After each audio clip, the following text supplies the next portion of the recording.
We are covering ongoing professional development for the CDA exam, a critical component of Competency Standard 6, which focuses on maintaining a commitment to professionalism. The exam will expect you to understand the difference between a career ladder and a career lattice.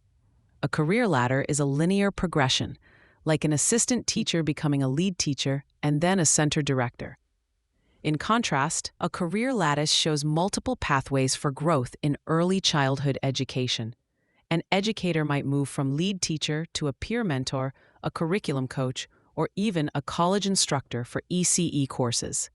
An exam question might present a scenario describing a professional's varied career path and ask you to identify it as a lattice, testing your understanding that this model allows for vertical, horizontal, and diagonal career moves.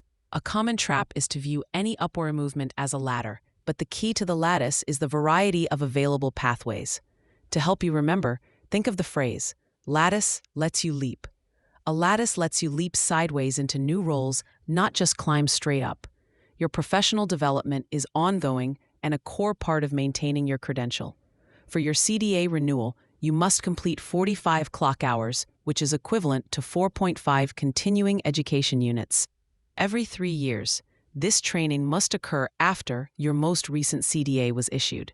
A typical exam question might ask you to determine if a professional has met their renewal requirements based on a timeline, or it might ask you to identify a valid professional development activity from a list.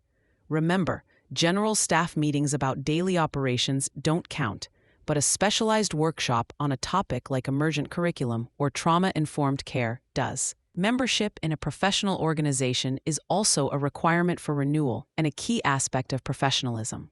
You must be familiar with major organizations like the National Association for the Education of Young Children, or NAEYC, and the National Association for Family Child Care, known as NAFCC.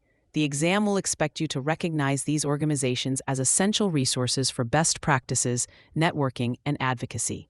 For instance, NAEYC is a primary source for standards on developmentally appropriate practice. Finally, advocacy is a professional responsibility tested under this competency standard.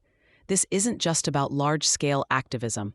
It's about being an informed advocate for children, families, and the profession itself.